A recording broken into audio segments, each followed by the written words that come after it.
Some Metroidvanias feel familiar, but the best ones still find new ways to surprise you. I'm Alice, and I've picked 25 released games with great exploration, combat, movement, and secrets. From huge adventures to compact hidden gems, there's plenty to discover. Let's dive in. Game 1, Hollow Knight Silksong, feels like the kind of sequel that makes every hallway worth checking twice. Hornet moves faster, attacks with more rhythm, and the world feels packed with secrets, hazards, and strange characters. I love how quickly it turns movement into a skill of its own. If you are enjoying this list, hit like, subscribe, and comment your favorite game so far. Silksong is a great starting point for players who want demanding combat and deep exploration without sacrificing atmosphere or personality. It also feels like a strong benchmark for the genre, especially if you care about movement, boss fights, and discovery. There is always another corner, shortcut, or challenge waiting. The best part is how naturally exploration and combat feed into each other, so every upgrade feels meaningful. Game 2, Hollow Knight, is still a masterclass in quiet exploration. Hallownest feels huge, lonely, beautiful, quiet, and just a little unsettling, with every new ability opening routes you barely noticed before. The combat starts simple, then rewards patience and precision as bosses get tougher. I still think its atmosphere is incredible. If you want a Metroidvania with secrets everywhere, a memorable soundtrack, and plenty of freedom, this remains an easy recommendation on Switch. For Game 3, Metroid Dread brings a sharper, faster style to the formula. Movement feels incredibly responsive, and the map constantly pushes you toward another locked path, hidden room, or upgrade. The MI sections add tension without taking over the whole adventure, while boss fights demand quick reactions. I like how focused the pacing feels. If you want a polished Nintendo experience with strong platforming, slick combat, and a cinematic presentation, Dread is still one of the safest picks available today. Game 4, Prince of Persia: The Lost Crown, stands out through movement. Sargon can dash, air jump, wall run, and chain abilities together in ways that make exploration feel almost acrobatic. The platforming gets surprisingly demanding, but the game gives you tools to keep improving. I think this is one of the best modern entry points into the genre. It also offers adjustable difficulty, so newcomers can enjoy the story, while veterans can chase tougher fights, cleaner movement, and deeper exploration options. With Game 5, Ori and the Will of the Wisps, the first thing you notice is how looks. Forests glow, waterfalls shimmer, and movement feels smooth enough to almost become a rhythm game. Combat is much stronger than in the original, with flexible abilities and satisfying upgrades. I love the emotional tone because it balances warmth with real danger. For players who want beautiful visuals, fluid platforming, exploration, and a memorable story, Ori remains a fantastic adventure worth playing today. Game 6, Dead Cells, twists the Metroidvania formula with roguelite structure.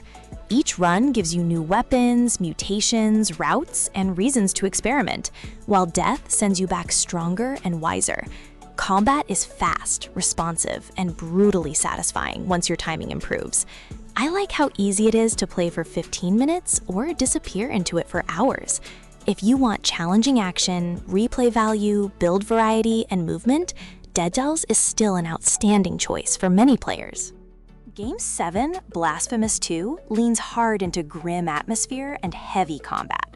Its world is filled with grotesque imagery, religious symbolism, strange characters, and dangerous rooms that make exploration feel genuinely oppressive.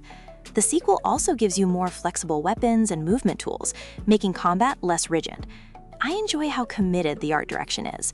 If you want a darker Metroidvania with tough enemies, elaborate bosses, and a world that feels completely unlike Nintendo's usual adventures, this one really delivers. When Game 8, Nine Souls, gets going, its combat becomes the main attraction. Deflecting attacks, timing counters, and finding openings creates a rhythm that feels closer to a precision action game than a traditional platformer. The Tao Punk setting mixes Asian mythology with futuristic technology, giving every area a distinctive look. I really like the confidence behind its boss design.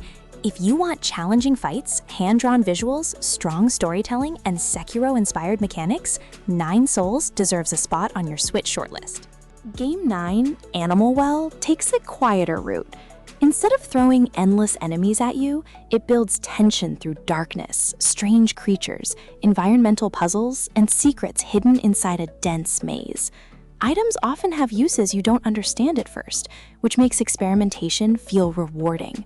I love how mysterious the whole experience stays. If you prefer exploration, discovery, puzzle solving, atmospheric visuals, and that feeling of figuring something out without a guide, Animal Well is an excellent choice. Game 10, Ender Magnolia Bloom in the Mist, wraps its exploration around a haunting post-apocalyptic world. You play as Lilac, traveling through the land of fumes while gaining skills from companions and uncovering what happened to the kingdom. I think its mood is especially strong. If you enjoyed Ender Lilies or want a story-driven action RPG with Metroidvania exploration, give this one a look. The atmosphere stays gentle and sad, while new abilities make earlier areas more rewarding to revisit. Game 11, SteamWorld Dig 2, keeps things lighter while making exploration incredibly addictive. You dig deeper, collect resources, upgrade your gear, and slowly turn old dead ends into new routes. The mining loop sounds simple, but constant upgrades make every trip underground feel useful. I love how approachable it is without becoming shallow. For players who want a shorter, colorful adventure with platforming, treasure hunting, satisfying progression, and plenty of secrets, this is one of the easiest games to recommend. Game 12, Axiom Verge 2, goes for a stranger sci-fi vibe. The world feels alien, fragmented, and full of technology that slowly reveals how its different pieces connect. Combat and exploration are more experimental than traditional, with tools that change how you approach obstacles and enemies. I enjoy how much it trusts the player to investigate. If you want a Metroidvania with unusual ideas, atmospheric exploration, mysterious lore, and a more cerebral edge, Axiom Verge 2 is well worth your time. Game 13, Bloodstained Ritual of the Night, is the pick for players who want classic Igavania design with modern production. You explore a massive castle, collect weapons, learn abilities, fight bosses, and constantly discover another reason to revisit earlier rooms. The RPG systems add lots of flexibility, especially if you enjoy experimenting with builds. I still find its sheer amount of content impressive. If Castlevania-style exploration, gothic scenery, loot, and character progression sound appealing, Bloodstained belongs on this list easily. Game 14, The Messenger, starts as a sharp retro action platformer before gradually revealing a much larger adventure underneath. Its movement feels precise, the soundtrack is fantastic, and the writing has a playful sense of humor that keeps things moving. I love how the game surprises you without losing its identity. If you enjoy difficult platforming, pixel art, old-school vibes, and Metroidvania exploration that arrives in an unexpected way, this is one of the smartest genre mashups you can play. Game 15, Guacamelee 2, brings colorful energy and ridiculous humor to the genre. Its wrestling-inspired combat gives every fight personality, while platforming sections challenge you to chain movement abilities together cleanly.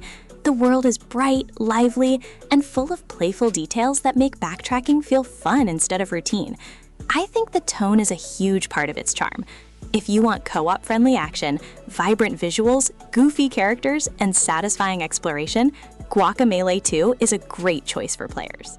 Game 16, Shantae and the 7 Sirens, feels like a tropical vacation mixed with classic platforming.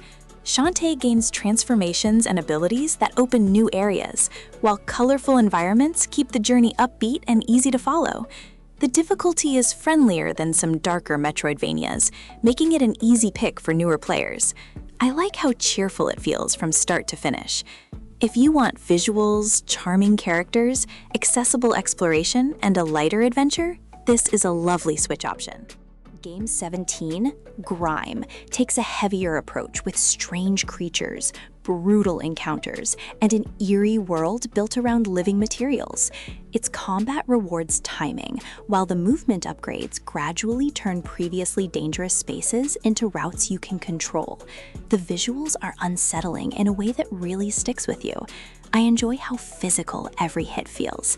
If you want a challenging Metroidvania with Souls-like combat, unusual enemies, dark atmosphere and satisfying exploration, GRIME is absolutely worth checking out today. Game 18, Afterimage, gives you a huge fantasy world packed with areas, enemies, equipment, bosses, and branching paths. Its anime-inspired visuals make each region feel distinct, while the RPG systems give you plenty of ways to shape your character. The scale can feel overwhelming, but that is also part of its appeal. I like the room to wander. If you want a long adventure with lots of combat, exploration, builds, secrets, and optional content, Afterimage has plenty to offer here. Game 19, Eterna Noctis, is built for players who genuinely enjoy difficult platforming. The world is enormous, movement becomes increasingly precise, and later challenges can test your patience as much as your reflexes. Its hand-drawn environments also give the journey a dramatic, dark fantasy identity. I respect how committed it is to challenge. If you want a hardcore Metroidvania with demanding jumps, intricate exploration, tough bosses, and a long adventure, this is one to consider when you want something demanding. Game 20, Haiku the Robot, takes a compact and charming approach to exploration. You guide a small robot through a ruined mechanical world, collecting abilities, uncovering secrets, and slowly learning what happened to the environment. The pixel art is clean and expressive, while the difficulty stays approachable without feeling dull. I think its cozy scale makes it easy to recommend. If you want a relaxed Metroidvania with cute characters, satisfying upgrades, exploration, and a shorter run, Haiku the Robot fits nicely. Game 21, Islets, focuses on charm, movement, and a surprisingly warm adventure. Its hand-drawn world is colorful, the characters are funny, and the exploration loop stays focused without becoming overwhelming. You reconnect floating islands, gain new abilities, and uncover small secrets while fighting through compact areas. I really like how positive the game feels. If you want a Metroidvania that is approachable, funny, visually appealing, and easy to finish without a massive time commitment, Islets is a great pick here. Game 22, Minishoot's Adventures, mixes twin-stick shooting with Metroidvania exploration in a way that feels immediately different. You fly around colorful environments, unlock new movement options, collect upgrades, and battle enemies from every direction. The controls are surprisingly smooth, and the world encourages you to revisit places with better tools. I love how fresh the combination feels. If you want exploration with shooting, fast movement, bright visuals, and a more unusual genre, this one is worth trying. Game 23, Ultros, goes for a psychedelic look that is almost impossible to confuse with anything else. Its colorful world, strange creatures, looping structure, and gardening mechanics create a very different exploration experience. You gradually learn how the environment works, then use that knowledge to reach places that once seemed impossible. I think its visual identity is fantastic. If you want a stylish Metroidvania with experimentation, surreal atmosphere, platforming, combat, and unusual progression systems, Ultros deserves attention today on Switch 2. Game 24, Record of Lodoss War Deedlit in Wonder Labyrinth, feels like a polished love letter to classic Castlevania. Deedlit moves quickly, switches elemental spirits, finds weapons, and explores a compact maze filled with secrets and bosses. The pixel art has a strong retro identity, while the combat stays approachable. I enjoy how focused the experience is. If you want a shorter Metroidvania with classic castle exploration, responsive combat, familiar fantasy themes, and an old-school feel, this is an easy recommendation. Finally, Game 25, Ender Lilies, Quietus of the Nights, closes the list with a bleak adventure. Its ruined kingdom, haunting music, and ghostly enemies create an atmosphere that feels sad without becoming exhausting. You collect abilities from defeated bosses, then mix them into different combat setups while opening new paths. I love how elegant the package feels. If you want storytelling, challenging fights, exploration, dark fantasy, and music, Ender Lilies is a standout Metroidvania today. It is a beautiful farewell.